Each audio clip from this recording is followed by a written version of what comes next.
नमो लोये सौहरिहन्ताणम् नमो लोये सौसिदानम् नमो लोये सौभागिर्यानम् नमो लोये सौजायानम् नमो लोये सौत्रिकालवर्ति सावनम् ओंकारमिन्दु संयुक्त नित्यम् जायन्ते योगिनः कामदमोक्षदं च ओंकाराय नमो नमः मङ्गलम् भगवान् वीरो मङ्गलम् गौतमोऽग्नि मङ्गलम् कुन्कुण्डार्यो विजेन्द्रमोसुमङ्गलम् नमः समरिसाराय स्वानुभूत्या चकास्ते चित् स्वभावाय भावाय सर्वाः विभाव नियुद्धनिदाता શુદ્ધ ભાવ અધિકાર એટલે શું ત્રિકાળી જે આત્મા ધ્રુવ વસ્તુ જે છે નિત્ય એનો આ અધિકાર છે. એક સમયમાં ધ્રુવ વસ્તુ નિત્ય શાશ્વત આત્મા રાજાની ચિત્ત ભઈ પણ એક સમયની પર્યાય છે અવસ્થા એનાથી રહિત એવું જે તત્વો એ શરણભૂત છે એ આશ્રય કરવા લાયક એની આને 42 નો છે 61મો પંક્તિ છે 42 દાતા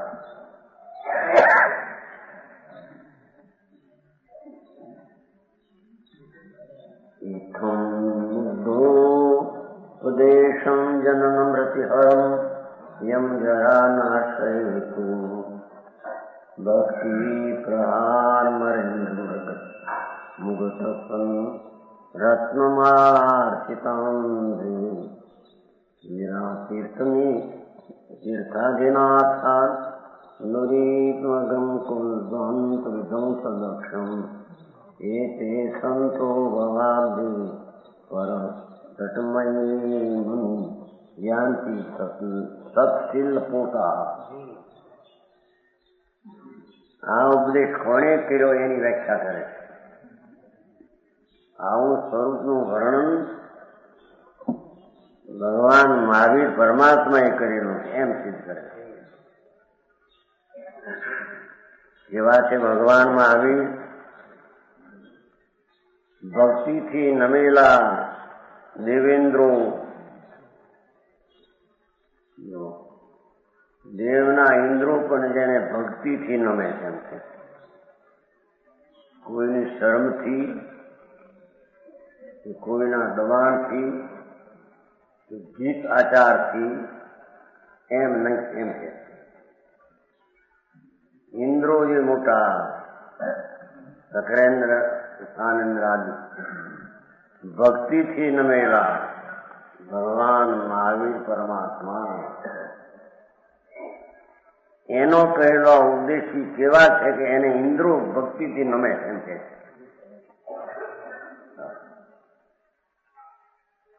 મુગટની સુંદર રત્નમાળા વળી એનો જે મુગટ એમાં સુંદર રતનની માળા જેમના ચરણોને પ્રગટ રીતે પૂજે છે એટલે રતનમાળા ચરણને આમ નમતા ત્યાં એને પગ પાસે એ રતનમાળા જાય છે નમતા ચરણને મુગટની રતનમાળા એને પૂજે છે એમ કે છે.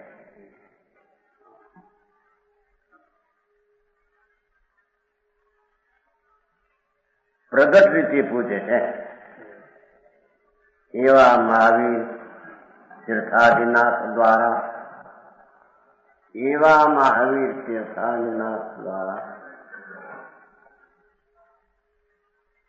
આ સંતો આ મુનિઓ જન્મ જરા મૃત્યુનું નાટક આ ઉદ્દેશ ભગવાનનો ચૈતન્ય સ્વરૂપ ભગવાન આત્મા ધ્રુવ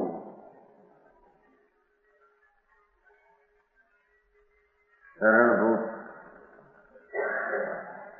એવો ઉપદેશ ભગવાને કર્યો એ કેવો છે ઉપદેશ કે સંતોને જરા મૃત્યુનો નાશક છે. જન્મ, વૃદ્ધાવસ્થા અને મૃત્યુ અને દુષ્પાપ સમૂહરૂપી અંધકારનો ધ્વંસ કરવામાં ચતુર. ભગવાનનો ઉપદેશ વસ્તુને દ્રવ્યને આશ્રય કરવાનો જે ઉપદેશ,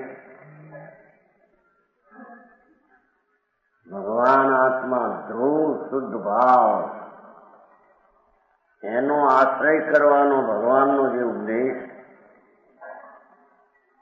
એ જન્મ જરા મૃત્યુનો નાશક છે. દુષ્ટ પાપ સમૂહરૂપી અંધકારનો ધ્વંસ કરવામાં ચતુર. એવો આ પૂર્વક ઉપદેશ સમજી, એવો ભગવાનનો ઉપદેશ એમ સમજીને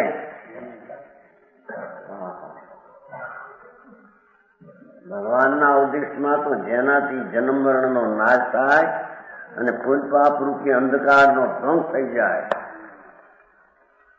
એવો ભગવાનનો ઉપદેશ છે. પુલપાપને રાખવું કે એના ફળને ભોગવવું એવું ભગવાનનો ઉપદેશ નથી.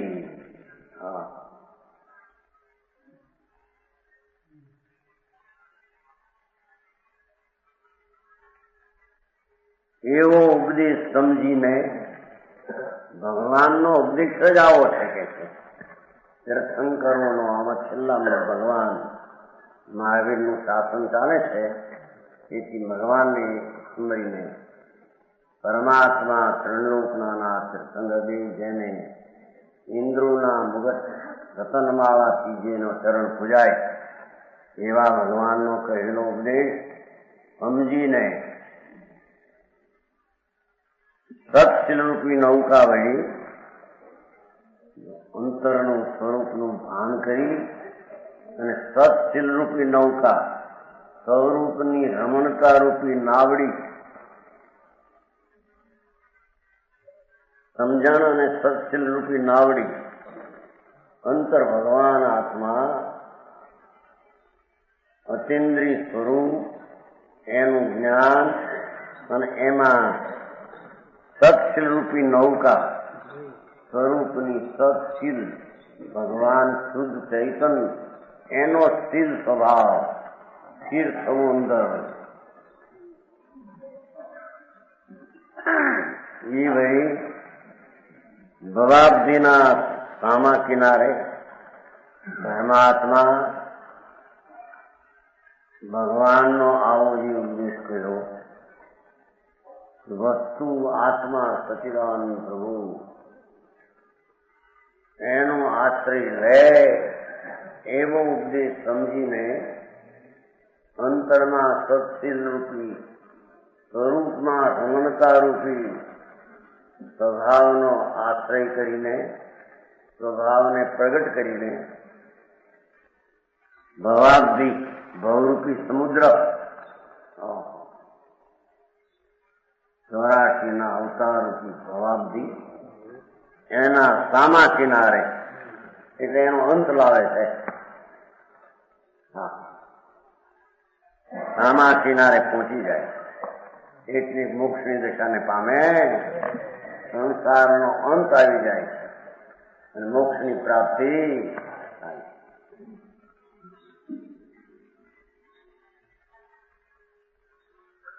તો ઉપદેશ શું?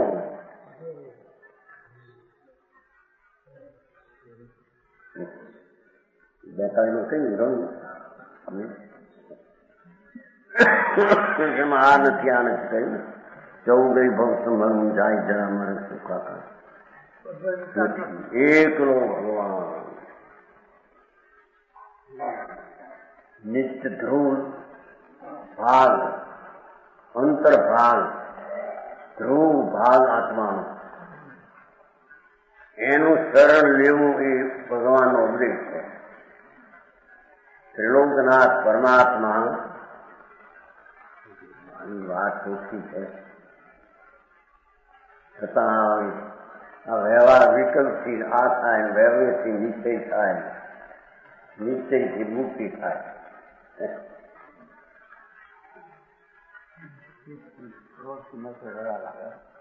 આવે એ વ્રત પ્રસંગ એ બંધનનું કારણ છે, મોક્ષનું કારણ છે. प्रकाश जी बीच में आता है ने पंच महाव्रत आदि विचार, वो तो बंद का कारण है. उसमें उससे એનાથી ભવાબ્દીનો કિનારો પહોંચાય છે. એ પોતે સંસાર છે વિક્રમ. એની વાત ભગવાન એનું મહાતત્વ થવું ચૈતન આત્મા એના બે ભાગ, એક વર્તમાન અવસ્થા અને એક ટીકાવી દો ધ્રુવ. આત્મામાં બે ભાગ, બાકી આ બધું પર. શરીર વાણી મન એ તો પર ને પર વિકાસ પર. ભગવાન આત્મા એમાં બે ભાગ, એક એની દશાનો હાલતનો અને એક એના ધ્રુવ દળનો. એમાં એક ધ્રુવ વસ્તુ જે નિત્ય છે એનો આશ્રય કરવા લાયક છે, એને શરણે જતા ભવાબ્દીનો કિનારો પાર થાય. હા, પણ જેને ભવાબ્દીમાં સુખ લાગતું હોય ને 84 ના અવતારમાં અવતરવું, ચેઠાઈને સ્વર્ગાઈને ધૂળમાં મળે એમાં સુખ લાગતું હોય ને પાર કેમ પામે છે? એ છે કે જેને એ બધું દુઃખરૂપ લાગે અને આત્મા આનંદ મૂર્તિ પ્રભુ નિત્યાનંદનું આનંદનું એક મોટું તોસનું ઠાકું. આ આત્મા એનું જે શરણ લે, આશ્રય લે, એને સમજે અને સત્શીલ રૂપી નૌકા, આ સ્વરૂપની રમણતા રૂપી નાવડી, એ વળી ભવરૂપી સમુદ્રનો સામો કિનારે પહોંચી જાય. હા,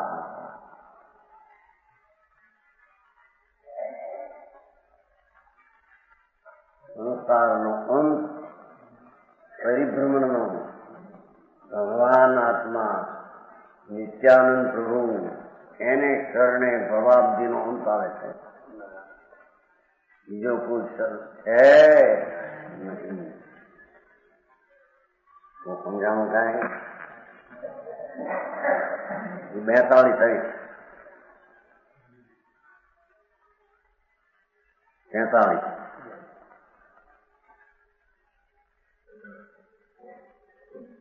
એમાં શુદ્ધ ભાવ અધિકાર, શુદ્ધ શીખાડી નિત્યાનંદ પ્રભુ શાશ્વત આત્માનો ભાગ. હું कैसे પકડવું પડશે? આમ આવડ પાવો અણુવર્ત લઈ લો, મરી ગયા લઈ લીધા. એ તો બધો સંસાર છે, વિકલ્પ છે, રાગ છે. હા, શું થાય? શરીર ચીજ એને મળે નહીં, સાંભળવા મળે નહીં. માર્ગ શું છે પ્રભુનો? પ્રભુ એટલે આ આત્માનો.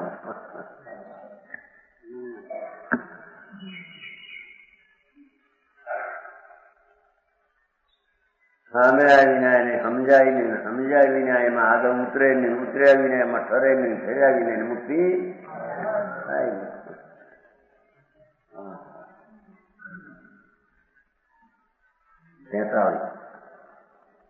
કેવો છે શુદ્ધ ભાવ?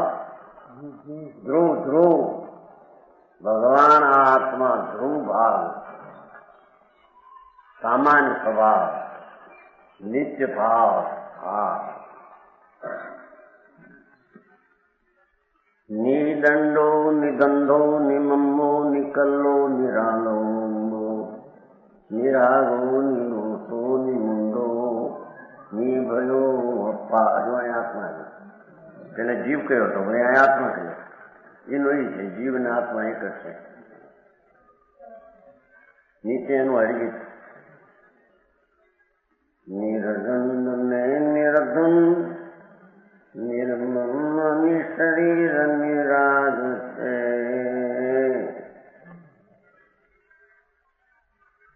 निर्दोष निर्भय निरवलंबन आत्मा निर्मल है। हाँ, बोलाમાં અપ્પા કયો પણ આત્મા કયો ભગવાન ધ્રુવ આત્મા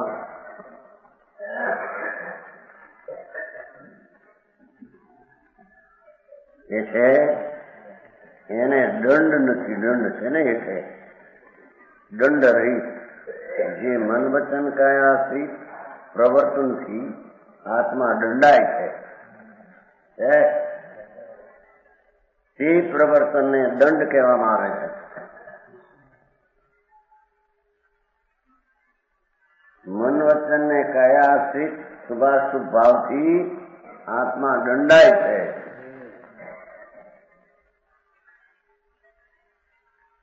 ભણાય છે, દંડ થાય છે, નુકસાન થાય તે પ્રવર્તનને દંડ કહેવામાં આવે છે. એ દંડથી રહિત ભગવાન આત્મા છે.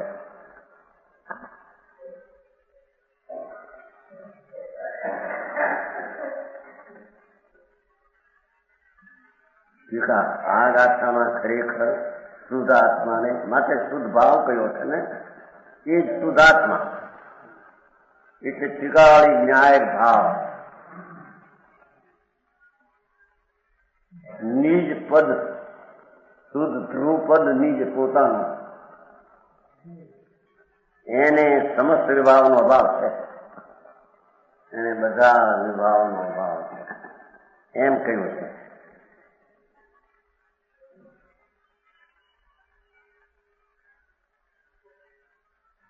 મન દંડ મનથી શુભાશુભ ભાવ થાય એમાં દંડ થાય છે. વચન દંડ વચનમાં શુભાશુભ ભાવ એ દંડાય છે આત્મા. કાય દંડને યોગ્ય દ્રવ્ય કર્મો અને ભાવ કર્મો જડ કર્મ અને ભાવ વિકારી ભાવ એનો અભાવ હોવાથી કારણ કે દંડને યોગ તો દ્રવ્ય કર્મ અને ભાવ કર્મ છે એનો તો ભગવાન આત્મામાં અભાવ છે એમ કેમ બે નહીં આ તો અભાવ છે એમ કીધું ત્યારે બે નહીં કે દંડના ભાવ એનાથી રહિત વિનાયક ભાવ દ્રષ્ટિમાં લે ત્યારે નિર્દંડ છે એમ એને ખ્યાલમાં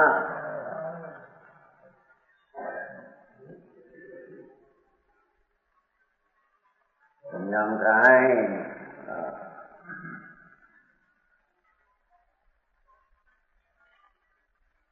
નિર્દંડ છે ભગવાન સ્વરૂપ સ્વરૂપ શુદ્ધ ચૈતન ધાતુ ધ્રુવ ધાતુ નિત્યાનંદનો ભાગ સ્વભાવ ભગવાન આત્માનો એ તો નિર્દંડ છે. એમાં તો દંડ છે. હા, તો એનો અર્થ એ મનોવચન ને કાયાના દંડાય છે તો એનાથી આત્માને લાભ થાય એવું તો છે. એ તો નુકસાન કરનાર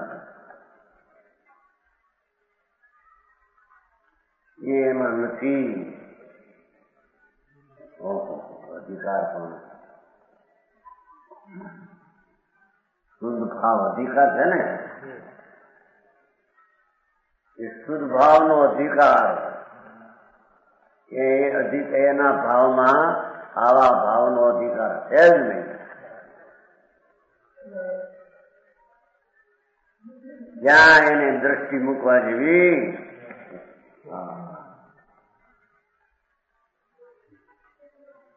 સમજાણું કાંઈ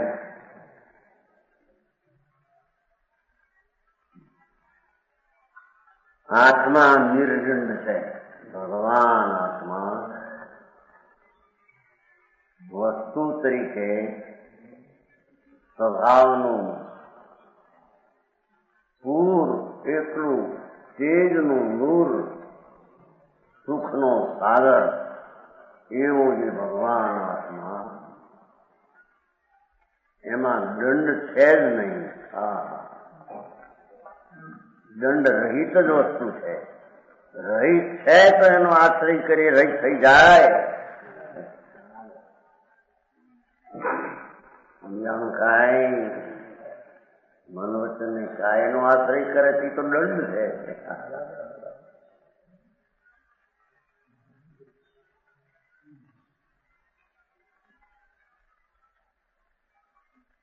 આવી વાત છે.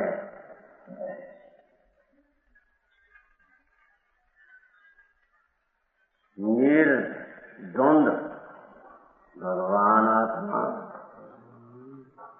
શુદ્ધ ભાવ, ઠિકાણી, નિત્ય ધ્રુવ, એ દ્વૈત રહિત છે, અદ્વૈત છે. એમાં એક સમયની પર્યાયનું દ્વૈત પણ નથી.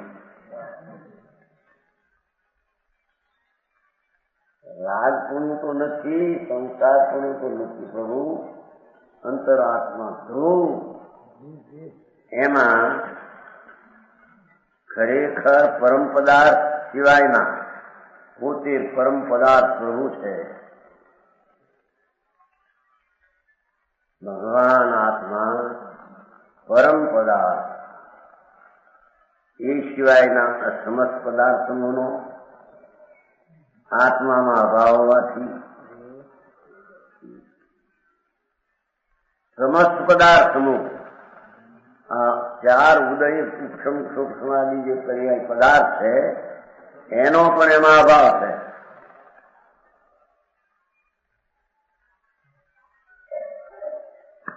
ચાર ભાવની પર્યાયનો પણ એમાં અભાવ છે. પરમ પદાર્થમાં બધા પદાર્થનો અભાવ છે.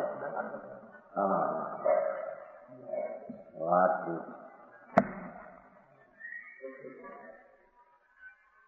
એવો ભગવાન આત્મા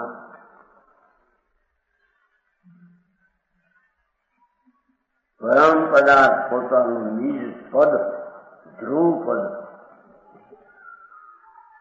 એ સિવાયના સમસ્ત પદાર્થ સમૂહ, એક સમયની પર્યાય પણ પદાર્થ છે, રાગ પદાર્થ છે, એ બધાનો ભગવાન આત્મામાં અભાવ છે. આત્મા નિર્દ્વંદ છે, અદ્વૈત છે, પણ આ રીતે અદ્વૈત છે. વેદાંત કહે છે કે બધા થઈને આત્મા અદ્વૈત છે, એમ નહીં.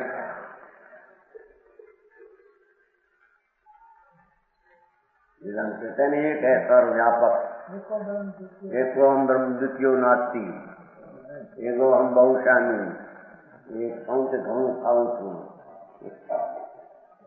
એમ નથી. ભગવાન આત્મા શાશ્વત સતદો, એમાં પર્યાયનો પણ અભાવ છે, માટે તેને અદ્વૈત કહેવામાં આવે છે. પર્યાયમાં છે, બીજા પદાર્થ છે એમ કીધું ને, એ સિવાય પદાર્થ સમૂહ છે એમાં નથી. બે વાત જ કરી, પરમ પદાર્થ સિવાયના સમસ્ત પદાર્થનો સમૂહ તો છે ખરો કે નહીં?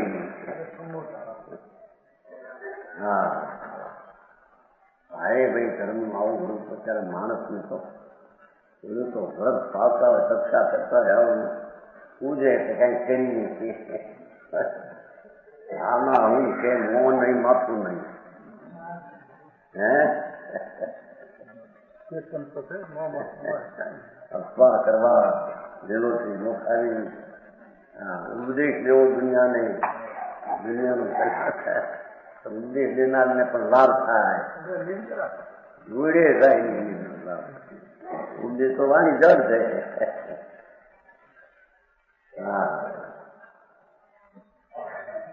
વિકલ્પ ઉઠે રાગ છે. ઓહો, એકોર ભગવાન રામ ને એકોર ગામ.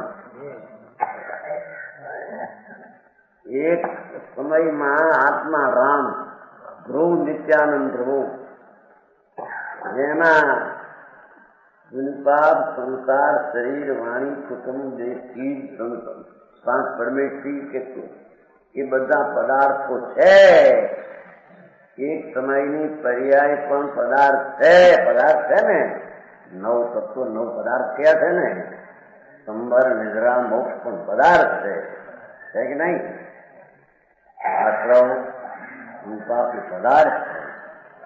પણ એ ભગવાન આત્મા શુદ્ધ ભાવનો જે ચોથનું ધ્રુવ શાશ્વત એમાં આ બધા પદાર્થનો અભાવ છે.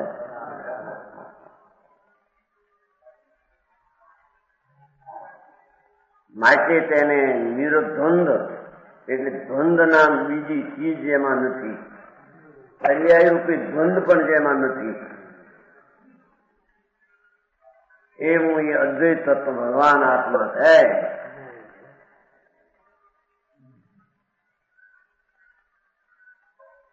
એનું શરણ લેતા ધર્મ થાય. દર્યંતા શરણમ સિદ્ધા શરણમ કેવું એ બધા નિમિત્તના કથનો છે. અરિહંતે કયો આ જે ઉપદેશ એમાં આત્મા જે કયો એનું શરણ એ પોતે અરિહંત છે એનું શરણ, પોતે સિદ્ધ છે એનું શરણ સમજાણું કાંઈ. આ 4 ઉપાય સાધુની નિર્મળતા એ બધી ભરેલી છે ભગવાન આત્મામાં. એવો જે ભગવાન ભેદ વિનાનો અભેદ એકલી ચીજ એને અહીંયા દ્વંદ રહિત કઈ છે. રાગદ્વેષ ને સંતાપનો દ્વંદ બે પણ એ પણ નથી. પણ દ્રવ્યમાં પર્યાયનું દ્વંદ પણ બીજા પણ એમાં નથી.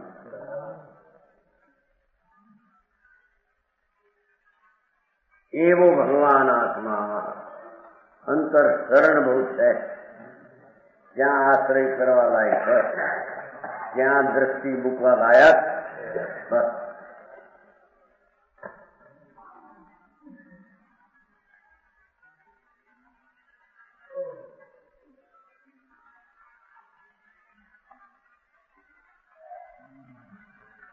નિર્મમ પ્રશસ્ત પ્રસ્તુત સમસ્ત મુહૂર્ત દ્વેષનો ભાવ હોય તો શુભ શુભ ભાવ કે પ્રશસ્ત ભાવ કે પ્રશસ્ત ભાવ એવો મોહ રાગ દ્વેષ બધાનો અભાવ હોય. આત્મા નિર્મમ છે.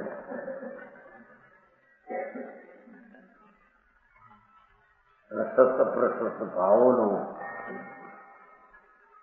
જેમાં અભાવ હોવાથી એટલે કે સમસ્ત શુભ શુભ ભાવ કે મોહ રાગ દ્વેષ એનો પ્રભુ આત્મામાં ધ્રુવ સ્વરૂપમાં નિત્ય શાશ્વત ચૈતન દૌમાં એનો અભાવ હોવાથી એ પર પ્રતિ મમત્વ રહી છે.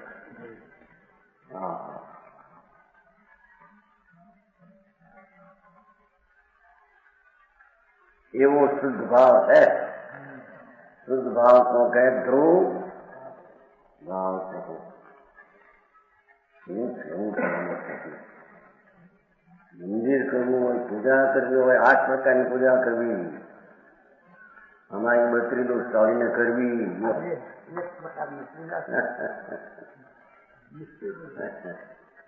આવું સમજાય તો કહું આ બહારનું અંદરમાં છે બધું. સામાયિક અંદર થોડું ધ્રુવ એને પકડીને સ્થિર થાય એનું નામ રમાય.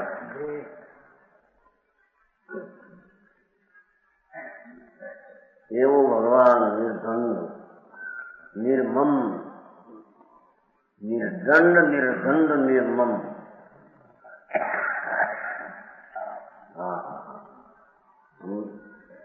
ત્યારે શ્લોક લખાતું છે તાળપત્રમાં. તાળપત્રમાં લખાણા હતા ને 2000 વર્ષે. હા, કુંકુંડાચાર્ય મહારાજ દિગંબર સંત જંગલવાસી, જંગલમાં તાડપત્રોમાં નિદંડો નિદંધો નિર્મમો. એવો ભગવાન આત્મા શું કહો જેનમાં એ નથી, એમાં દ્રષ્ટિ લેવા જેવી છે. જે છે એમાંથી દ્રષ્ટિ ઉઠાવવાની છે. રાગ દ્વેષ એમાંથી દ્રષ્ટિ ઉઠાવી દેવાની છે. અહીં દ્રષ્ટિ મૂકવાની છે. આવો ઘણો બહુ થયો.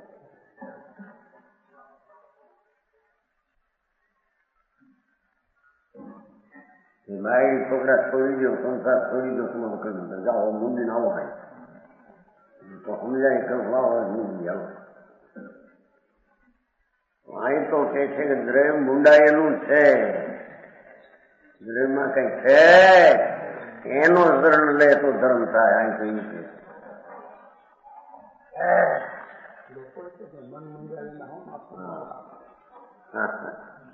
મન મુંડન કરે તો થાય એમ કે, પણ એ મુંડન ક્યારે થાય? અંતરનો ભગવાન આત્મા નિત્ય શુદ્ધ ભાવ જે આ કહ્યો ધ્રુવ એનું શરણ લે તો મુંડાઈ જાય, મન મનનો નાશ થઈ જાય. એમાં નથી તો નાશ થઈ જાય.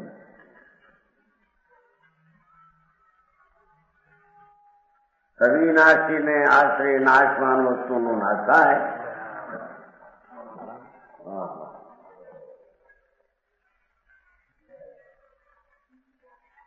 તો આ તો નિશ્ચય ધર્મની વાત. વ્યવહાર ભગવાનનું બે નહીં કીધી છે ને, બે નહીં તો બે નહીં જાણવાની વાત છે. ગ્રહણ કરવાની વાત નથી. ગ્રહણ તો એક જ નહીંનું છે. આ જ ગ્રહણ કરવાના છે.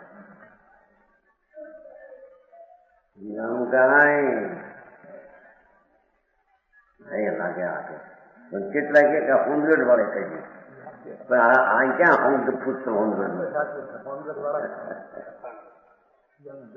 આ પુસ્તક અત્યારનું છે, 2000 વર્ષ પહેલાનું પુસ્તક છે. આ ટીકા 1000 વર્ષથી.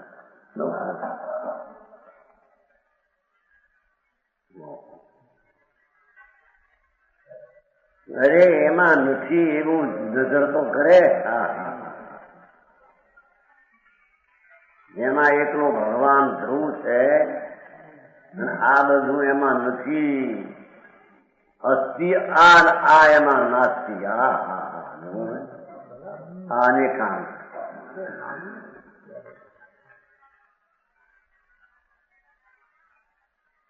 મહાપુરુષાર્થ એમાં તો અનંતો. જે સાધારણમાં જે ઠેકાણા નથી એનો આ કામ કરી શકે, બીજું નહીં.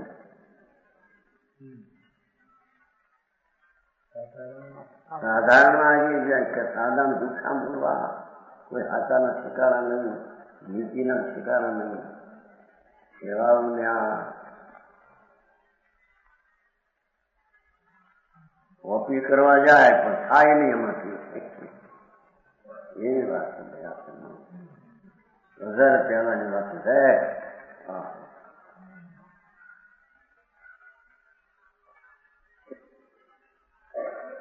આવું પુસ્તક એક છે કે બે કેટલા રાખ્યા છે? બંધુ એક જ રાખ્યું છે ને? ભાઈ 3 ને 1 હે મંગાવા બતા છે.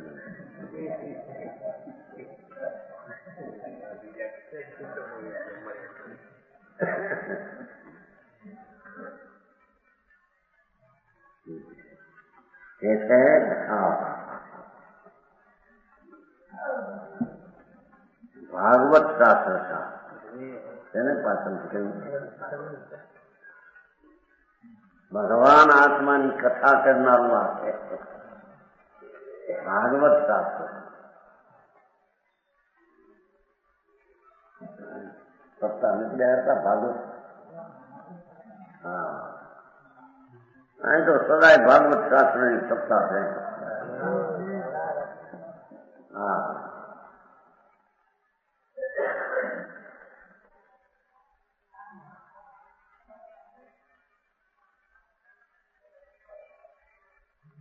નિશ્ચયથી ઉદારીક વિક્રી આરતી કાર્બન નામના 5 શરીરોનો સમૂહનો અભાવ હોય. એ કાર્બન ફાર્મન શરીર એમાં નથી, એટલે કર્મ નથી એમ કે છે.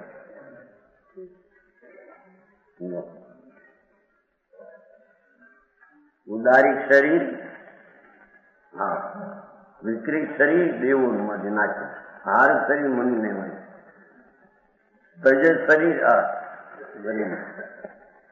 કર્મ નામના 5 શરીરોનો સમૂહનો સ્વભાવ છે. ત્યારે અત્યારે હા હા,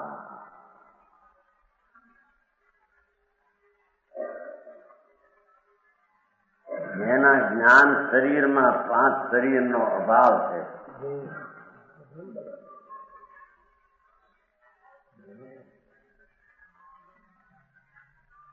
આત્મા નિશરીર છે, બાકી આત્મા શરીર રહિત છે.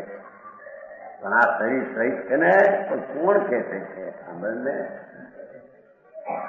શરીર સહિત એને માનવો હોય તો મિથ્યા ભાવ છે. હા,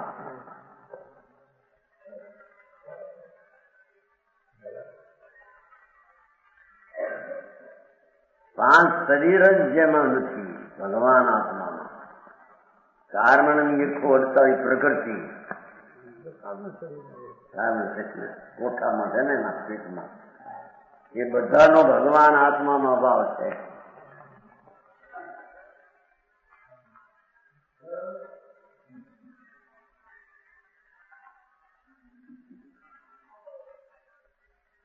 તેથી એ નિશરીર છે. નિશરીર છે તેથી તેને શરણે જતા સંબંધ જે દેખાય છે તે છૂટી જશે,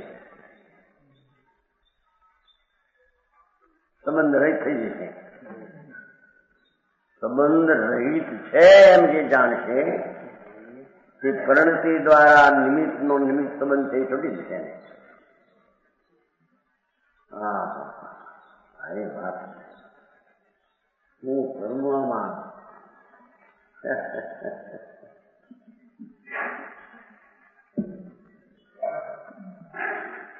નિરાલંબ છે ભગવાન અંદર આત્મા. પૂર્ણાનંદનો નાદ પ્રભુ પરનું જેને આલંબન છે જ નહીં, નિરાલંબી પ્રભુ છે. આકાશને જેમ આલંબન નથી એમ ભગવાન આત્માને કોઈ આલંબન નથી.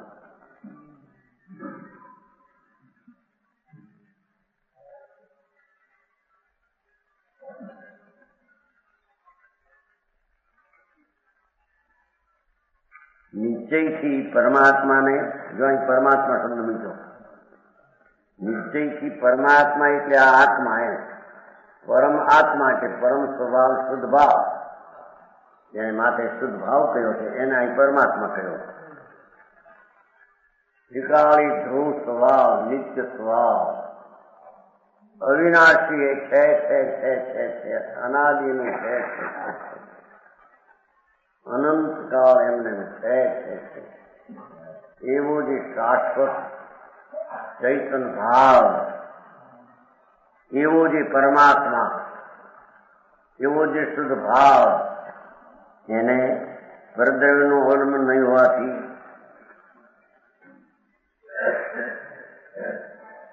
નિરાલંબન છે.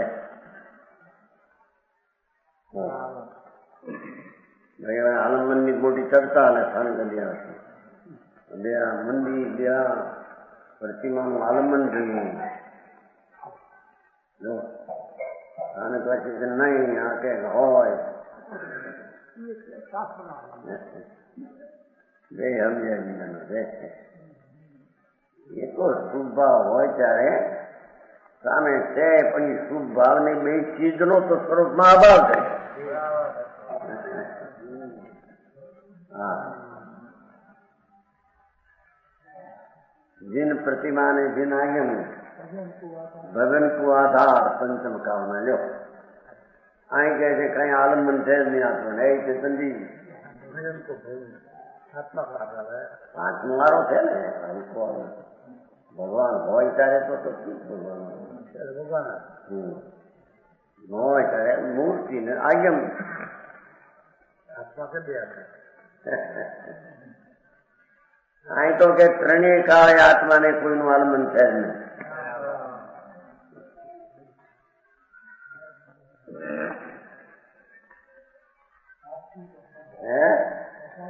વસ્તુ એસી હે એનો તો અધિકાર ચાલે. એ તો સ્વભાવ આવે અસંખ્ય પ્રકારનામાંથી પણ એનો તો અહીં અભાવ છે. વસ્તુ જાણવા લાયક આવે જાણવા લાયક આ શુભ ભાવના નિમિત્ત છે જાણવા લાયક. હા સમજાણું કાંઈ નિશ્ચયથી ખરેખર નિશ્ચયથી એટલે ખરેખર તો વ્યવહારથી કઈ એમ નહીં. ભગવાન પરમ સ્વરૂપ પ્રભુ કાયમ રહેનારી શક્તિનું તત્વ એક સમયની પર્યાય અવસ્થા એ વિનાનું એને કોઈ આલંબન નથી. એને પર્યાયનું આલંબન નથી. પર્યાય છે તો દરેક ટકે છે.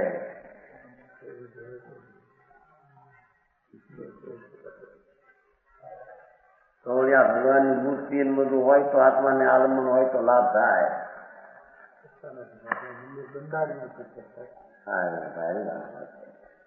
કેટલો મોટી પ્રતિમાઓ મંદિરો કરવા હે વળી કઈક આલંબન નથી.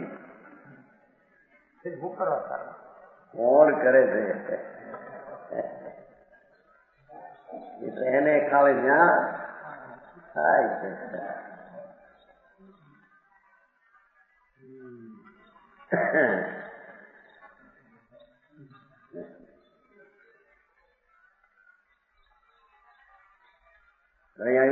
પ્રભાવના થાય એ મોટું ધર્મનો આધાર છે. અહીં કે આધાર આત્મા છે. એ આત્મા નિરાલંબન કોઈ પર્યાયને આધારે પ્રગટ થાય એવો. હા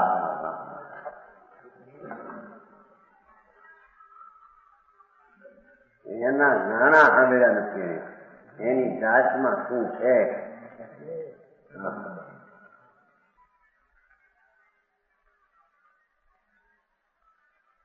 એ છે કે પરમાત્માને પરદ્રવ્યનું આલંબન નથી. બધા પરદ્રવ્ય છે ખરેખર. એક સમયની પર્યાય પરદ્રવ્ય છે. એવો નિરાલંબી પ્રભુ ધ્રુવ શુદ્ધ ભાવ ગાળી એને અહીંયા આત્મા કહેવામાં આવે. એ આત્મા પોતે પરમાત્મા છે.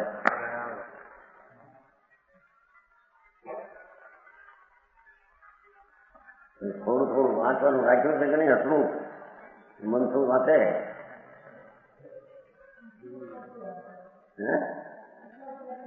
નહીં વાંચે એ મોટો બોલો છે બધા નહીં.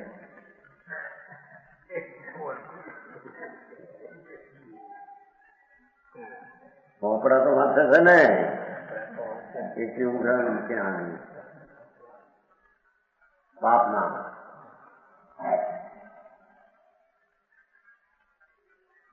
હા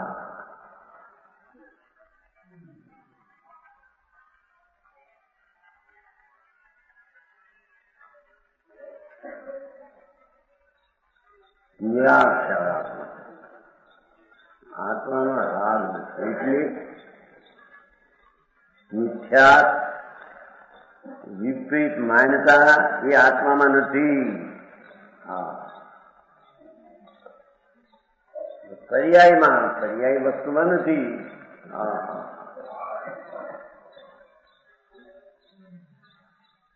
મિથ્યાત્વ વેદ, 3 વેદની વાસના, સ્ત્રી પુરુષ નપુંસક,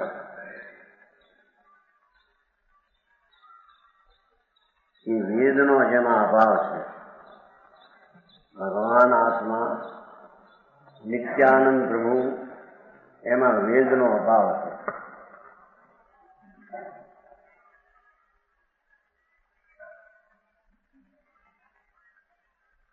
રાગનો અભાવ છે, શુભ શુભ રાગ. દ્વેષનો અભાવ છે, હાસ્યનો અભાવ છે,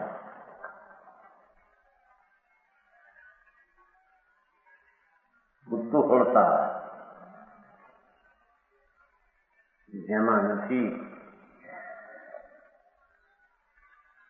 એવો જ નિત્યાનંદ પ્રભુ એને આત્મા કહેવામાં આવ્યો છે.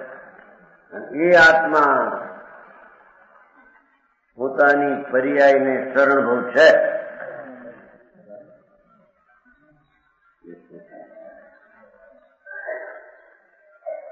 રતિ અરતિ એમાં નથી. ખુશી થયું, દિલગીરી થયું, ભગવાન વસ્તુમાં ક્યાં છે? આનંદ ધામ નિત્યાનંદ પ્રભુ આત્મા એમાં એનો અભાવ. શોક ને ભયનો અભાવ, જુગુપ્સા દુર્ગંછાનો અભાવ, ક્રોધ માન માયા લોભ નામના 14 અભ્યંતર પરિગ્રહ.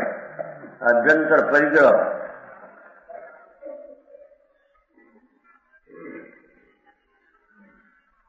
એમાં ભગવાન આત્મામાં ભાવ હતી. આત્મા નિરાશ છે.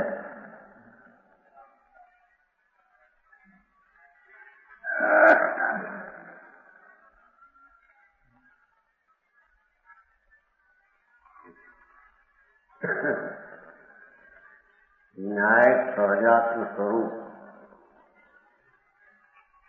નિત્ય પરમ સ્વભાવ, સહજ ભાવ ધ્રુવ આત્માનો, એમાં 14 પ્રકારનો અભ્યંતર પરિગ્રહ વિશાળ ભાવ છે. વિશાળમાં એ ચીજમાં એ ચીજ છે.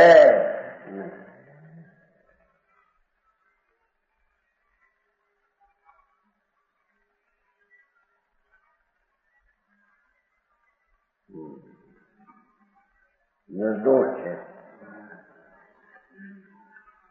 ખરેખર સમસ્ત પર પાપ મોળ કલંકરૂપી કાદવને ધોઈ નાખવાનો સમર્થ. એટલે કે પુણ્ય પાપનો મેલ એના ચીજમાં જ નથી. એમ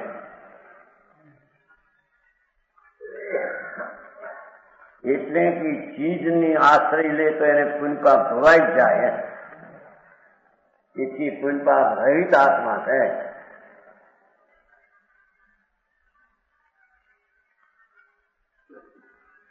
સમસ્ત પાપમો કલંક, બધું પાપ, પુણ્ય બધું પાપ. એવો જે કાદવ એને ધોઈ નાખવામાં સમર્થ. એ વસ્તુમાં નથી, પણ વસ્તુનો આશ્રય લેતા એ બધા નાશ થઈ જાય એવો એનો સ્વભાવ છે.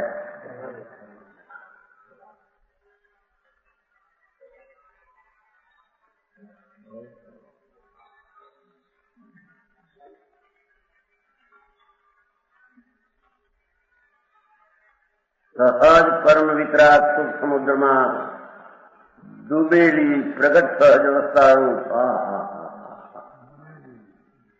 એવો છે પ્રભુ. સ્વાભાવિક પરમ વિતરાગ સુખ સમુદ્ર, એમાં એ ડૂબેલું તત્વ છે, પડ્યું રહેલું છે. હા,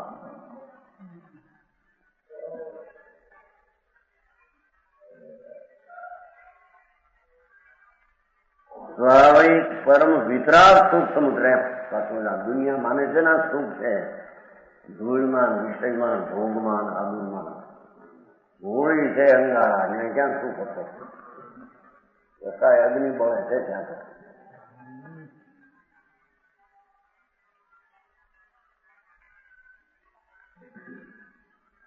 સમજાણું?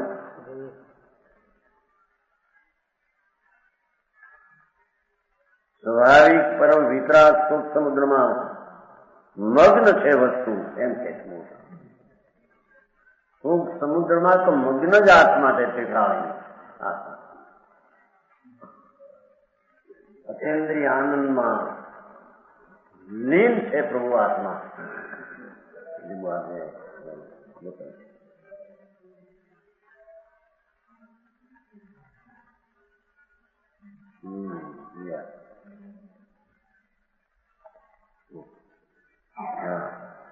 પ્રગટ સહજ અવસ્થા સ્વરૂપ અવસ્થા એટલે સહજ અવસ્થા એમ સ્વાભાવિક સ્થિર એવું તત્વ છે. સુખ સમુદ્રમાં મગ્ન એવું સ્વભાવ ચિત્ત છે. સહજ અવસ્થા નિશ્ચય તો સ્વાભાવિક નિશ્ચય તો પોતાના આનંદમાં નિશ્ચયથી સ્થિર છે. સમજાણું કાંઈ? એની વાત હાલે હા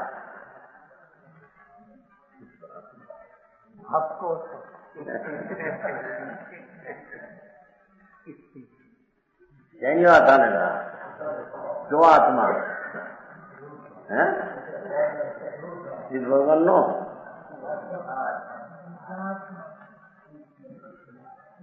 આ આત્માની વાત હાલે અંતર ભગવાન નિરાનંદ પ્રભુ નિજ પદ સુખ સમુદ્રમાં ડૂબેલું તત્વ છે.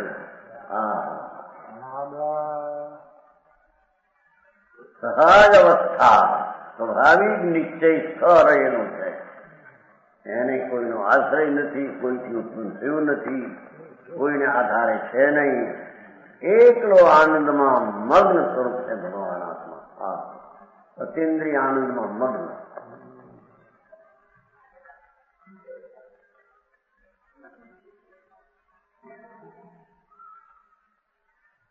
સહજ જ્ઞાન શરીર દેખો એનું સ્વાભાવિક જ્ઞાન શરીર છે.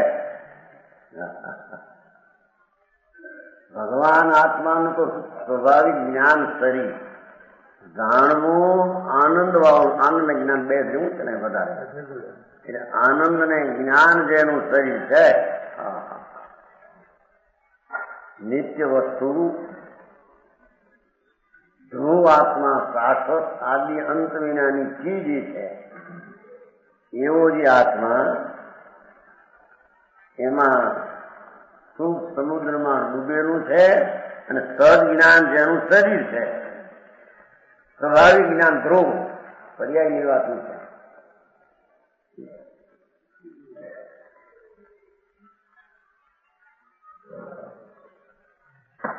સહજ જ્ઞાન શરીર તેના વળી પવિત્ર હોવાને લીધે સ્વાભાવિક આનંદ ને સ્વાભાવિક જ્ઞાન રૂપી જેનું શરીર શરીર એટલે એનું સ્વરૂપ એમ.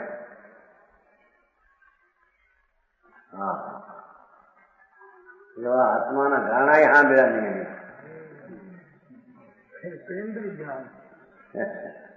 સાંભળ્યા નહીં એની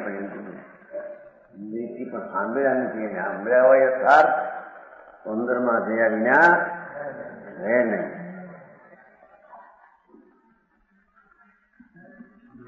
ગાય શુદ્ધ પરિચિત કીધું ને સાંભળ્યું નથી. પરથી વિભક્ત પરથી એકત્વ સાંભળ્યું નથી.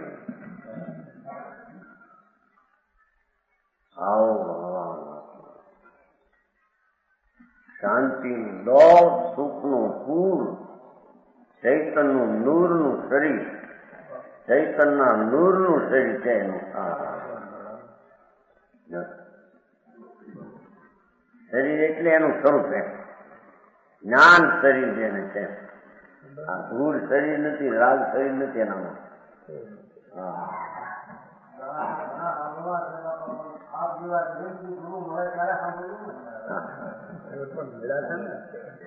આવી વાત છે ને ભગવાન. માર્ગ તો આવું વસ્તુનું સ્વરૂપ છે.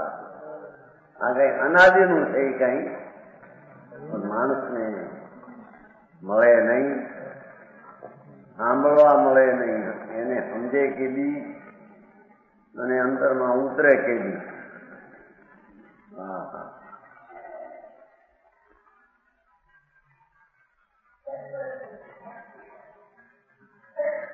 વસ્તુ પદાર્થ છે ને ભગવાન આત્મા એ કઈ અવસ્તુ છે. અરૂપી એટલે કઈ વસ્તુ નથી.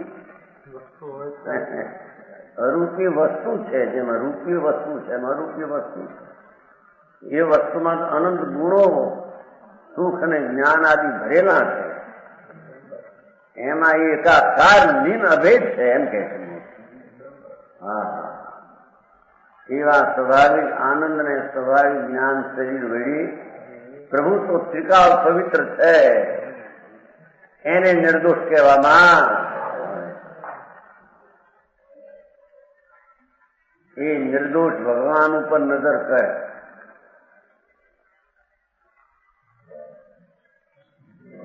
ત્યાં નજર કરી વિધાન દેખાતા સમજી થશે, બાકી કોઈ બીજી છે.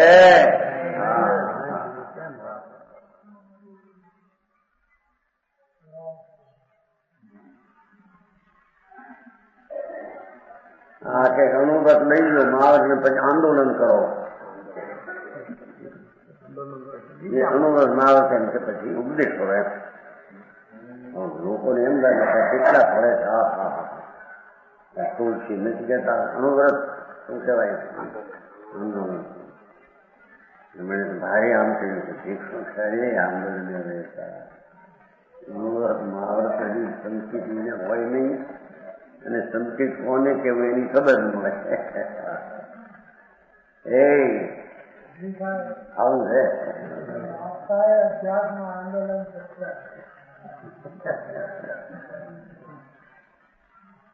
એને સમજ હોય ને જોયું ને તે તું જોઈશ.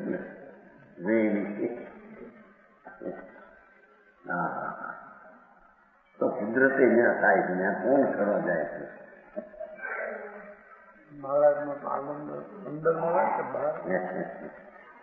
હા, ભગવાન આત્મા સ્વાભાવિક આનંદ અને સ્વાભાવિક જ્ઞાન રૂપી જેનું તત્વ છે શરીર, એથી નિર્દોષ છે. એવી પવિત્રતાને કારણે નિર્દોષ છે. વસ્તુ શીખાડી નિર્દોષ છે.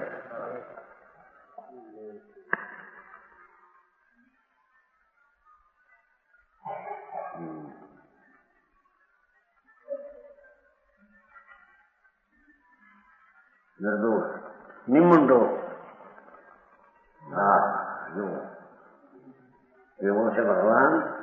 સ્વાભાવિક નિશ્ચય નહીં, સ્વાભાવિક નિશ્ચયથી વસ્તુથી સ્વાભાવિક જ્ઞાન, સ્વાભાવિક દર્શન, સ્વાભાવિક ચારિત્ર શીખાડે. સ્વાભાવિક પરમ વિતરાગ સુખ વગેરે અનેક પરમ ધર્મોનો આધારભૂત, એ ધર્મોનો આધારભૂત નિજ પરમ તત્વને જાણવામાં સમર્થ, પોતાના તત્વને જાણવામાં સમર્થ. હા,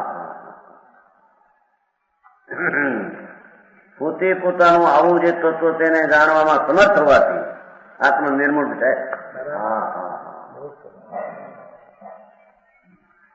એક તો એમ વાત કરી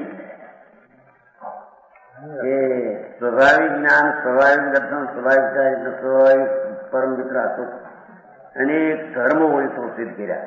એનો આધાર દ્રવ્ય એવું નિજ પરમ તત્વ એને જાણવામાં, હા,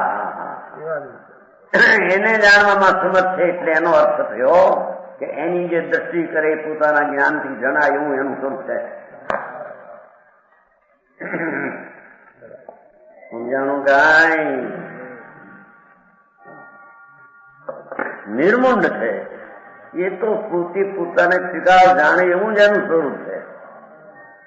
ત્રિકાળ એનું સ્વરૂપ છે, એ પોતે પોતાને જાણ્યું છે એવું જ્યાં સ્વીકાર થયો એટલે પોતે પોતાને સીધો જાણે એવું એનું સ્વરૂપ છે. માટે તેને નિર્મુંડ કહેવામાં. આવો શુદ્ધ ભાવથી શરણ મૂર્તિનો આશ્રય કરવા લાગ્યો.